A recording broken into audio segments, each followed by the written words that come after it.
साल भर कुछ भी नहीं पढ़ा फिर भी होंगे हिंदी के पेपर में पास।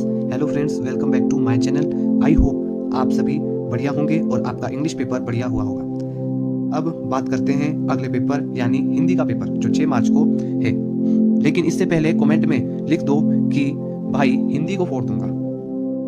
तो शुरू करते हैं। सबसे पहले चलते हैं इसकी इंस्ट्रक्शंस के ऊपर, विशेष निर्देश के ऊपर।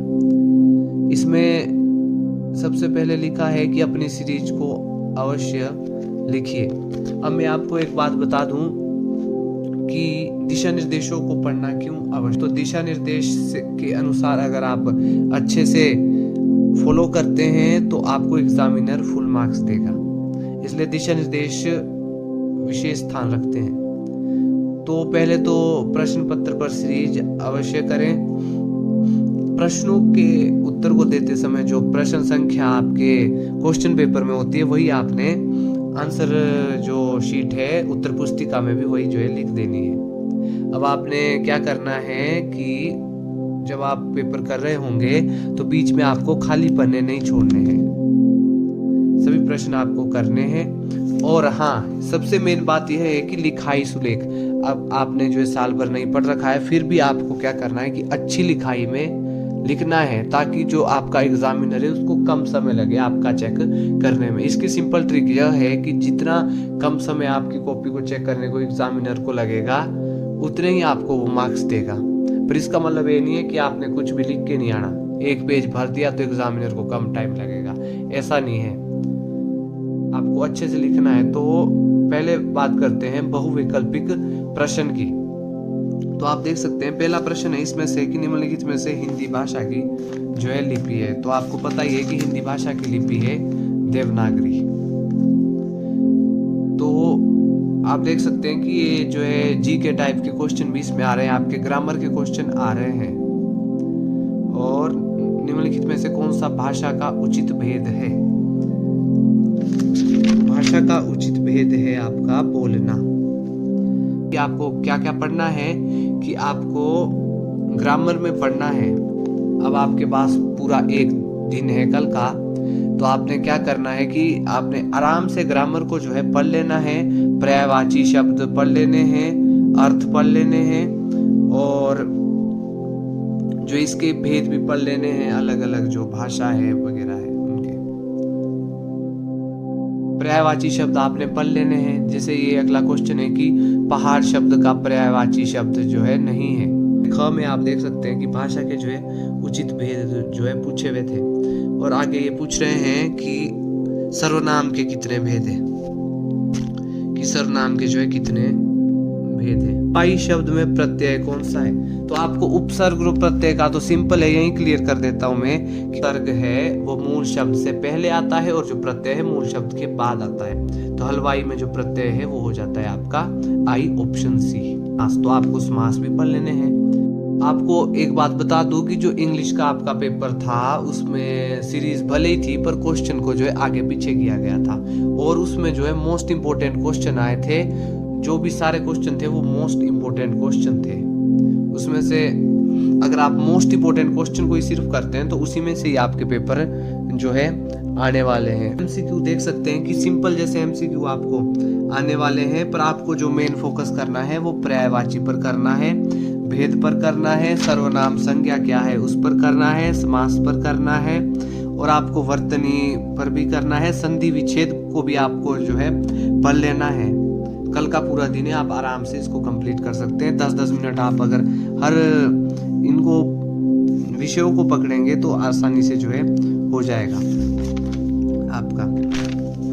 तो अब बात करते हैं भाग ब की, पठित गद्यांश के आधार पर। ये आपके जो चैप्टर है उसमें से कुछ गद्यांश जो है लिए गए हैं, उसके आधार पर ये क्वेश्चन जो है आने वाले हैं। ये आपका जो है मेन स्कोरिंग पॉइंट होने वाला है।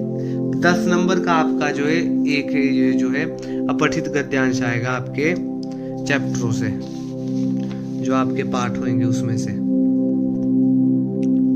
जो है 5 प्रश्न आएंगे, 2-2 नंबर के आएंगे।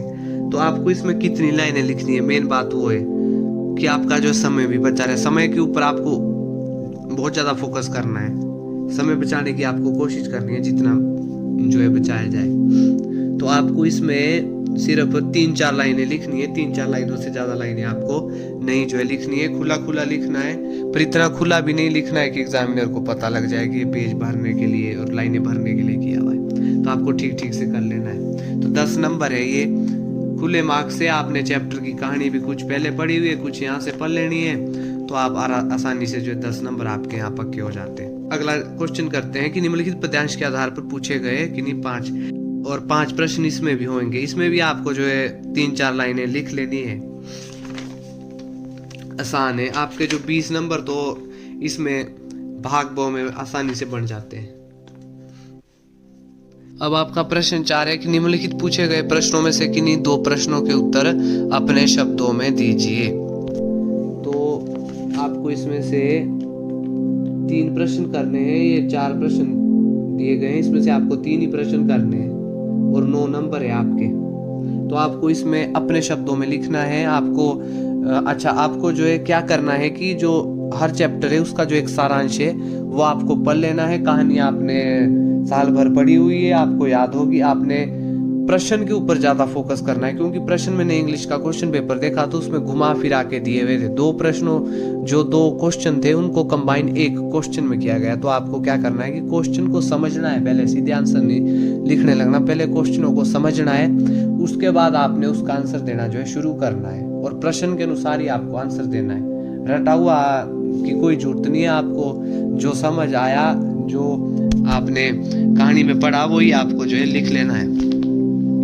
तो आपके 9 नंबर का था ये 4th प्रश्न। अब 5वां प्रश्न करते हैं। तो 5वां है आपका 8 नंबर का, किन्हीं 2 प्रश्नों के उत्तर दे। इसमें 3 प्रश्न है, इसमें से आपको सिर्फ 2 ही प्रश्नों के उत्तर जो है देने हैं। ये आपका जो है 4 नंबर का है, तो इसमें आपको लगभग जो है 7-8 लाइनें लिख लेनी है।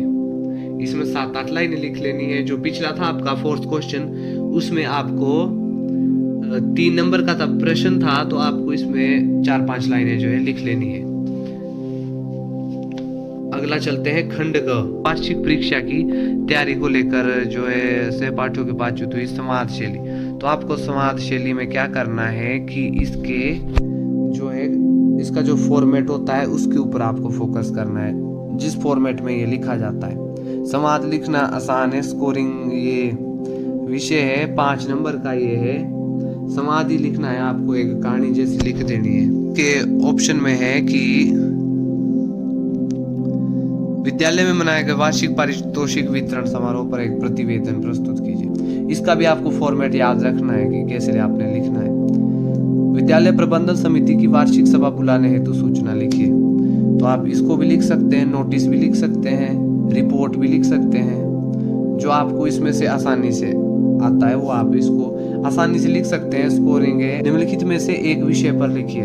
सर्वनाम की उदाहरण सहित परिभाषा देते हुए इसके भेदों के नाम लिखिए। तो आपको भेद रो परिभाषा तो याद कर लेनी है हर चीज की, कि उसके कितने भेद हैं और उसको जो है उसकी परिभाषा क्या है, ये आपको कर लेना है। व्याकरण किसे कहते हैं तथा इसके कितने भेद है, ये भी आपको कर लेना है आसानी से। निम्नलिखित में से किसी एक विषय पर अपने शब्दों में लिखिए। तो आपको अपने शब्दों में लिख लेना है कि क्या है कि बरसात के कारण ग्राम पंचायत के प्रधान को लिखना है कि जो है जगह जगह से आपका गांव का रास्ता टूट गया है, उसको ठीक जो है आपको करवाना है। तो प्रार्थना पत्र लिखना है, या फिर एक पत्र लिखना है जिसमें छोटे भाई या बहन को नशीले पदार्थों के सेवन से दूर करने के लिए। तो इसमें भी आपको किस चीज का ध्यान रखना है, फॉर्मेट का आपको मेन ध्यान रखना है। आप क्योंकि कहानी तो अपनी मर्जी से बनाई लोगे कि कैसी कंडीशन है अपने पर, फॉर्मेट के ऊपर आपको फोकस जो है मेनली जो है करना है। अगला क्वेश्चन करते हैं कि निम्नलिखित दिए गए विषयों में से किसी एक विषयों पर निर्देशित बिंदुओं के मध्य नजर अपने शब्दों में 200। इसमें आपको पहले ही वर्ड लिमिट दे दी है कि 200 से 250 शब्दों में लिखे। तो आपको अपना समय ना बर्बाद करते हुए इतना ही लिखना है, 200 से 250। तो 200 से 250 आपको इसमें पहली पॉइंट बने बनाए मिल जाएंगे। भूमिका, धार्मिक एवं पर्यटन स्थल। तो आपको इसको याद करने की कोई आवश्यकता नहीं है। आपको बस इतना पता होना चाहिए कि आपके हिमाचल की भूमिका में क्या आना, धार्मिक एवं पर्यटन स्थल के बारे में क्या लिखना, वनस्पति में क्या लिखना, शिक्षा व स्वास्थ्य में क्या लिखना और उपसंहार में क्या लिखना। तो आपके ये 5 पॉइंट्स पहले इसमें दिए होने, और 2-2 नंबर का प्रत्येक पॉइंट है। यहीं ऊपर आपको मेंशन भी किया हुआ है कि 2-2 नंबर ही मिलेगा आपको। अगर हिमाचल प्रदेश की भूमिका लिख रहे हैं तो आपको भूमिका के 2 नंबर मिलेंगे, धार्मिक एवं पर्यटन स्थल के 2 मिलेंगे, वन संपदा के 2 मिलेंगे, शिक्षा व स्वास्थ्य के 2 मिलेंगे, और उपसंहार के भी आपको 2 नंबर जो है मिलने वाले हैं। तो आपको 2 नंबर के लिए आपको लगभग इसमें 3-4 लाइनें लिख लेनी है। इसकी 3-4 लाइनें आपको इसकी जो है लिख लेनी है, फिर आपको पूरे नंबर जो है मिल जाएंगे। 10 नंबर का है ये मेनली फोकस करना है इस चीज पे। इस बार जो है अपठित गद्यांश नहीं है आपकी इसमें सिलेबस में, या आपको जो है अपठित गद्यांश नहीं आएंगे, आपको जो है पठित ही गद्यांश आएंगे सिर्फ। फिर आपको क्वेश्चन आंसर आ जाएंगे आपके, और उसके बाद आपको पत्र और संवाद प्रतिवेदन वगैरह आ जाएंगे, और लास्ट में आपको किसी विषय पर निबंध आ जाएगा लिखना। तो ये आपका पेपर रहने वाला, सिंपल पेपर है, पास होना कोई ज्यादा मुश्किल नहीं है। अब इसको देखते हैं कि आप कैसे कैसे पास होंगे, किस हिसाब से आप जो है पास होने वाले। तो देखो आप 16 नंबर है, सिंपल क्वेश्चन आने तो लगभग आप ऐसा रखो कि आपके आ जाएंगे इसमें 16 में से कम आपके 5 आ जाएंगे। 5 यहाँ रख लो आप, और आपके 10 से, ये तो सिंपल है, स्कोरिंग है, इसमें से तो आप आराम से 7 नंबर ले सकते हैं, और इसमें भी आप 7 नंबर जो है आराम से जो है ले सकते हैं। ये आपके क्वेश्चन आंसर है किताब के। आपको कहानियां अगर आप लिख भी देंगे तो 8 में से आपको 2 तो मिल ही जाएंगे, 22-23 हो गए। इसमें भी आप अगर कुछ भी लिख लेते हैं तो आपके 3 नंबर यहाँ बन जाते हैं, 25 हो गए, 25, और आपके इसमें भी हो गए 3 नंबर, 28 हो गए, और आपके 10 नंबर में से आपको जो है कम से कम जो है 5 नंबर तो आप ले ही लेंगे, तो आपके बन गए जी 33 नंबर हो गए आपके। तो 33 नंबर में आप आराम से पास हो जाते हैं, क्योंकि पासिंग मार्क्स आपको चाहिए 27 80 में से, तो आप आराम से पास हो गए। 20 नंबर आपको पता ही है कि आपके टीचर जो है असेसमेंट में दे देते हैं, तो आप आसानी से पास जो है हो जाते हैं। तो बहुत आसान आपका पेपर आ रहा है। जैसे इंग्लिश के बेस पे मैं बोल रहा हूँ, जो इंग्लिश का भी पेपर था उसके बेस पे बोल रहा हूँ कि आसान आया है। तो कमेंट जरूर करना है कि हिंदी का पेपर आप तो फोड़ देंगे। तो लाइक शेयर एंड सब्सक्राइब करें और कमेंट करें न्यू टॉपिक पर। Thank you.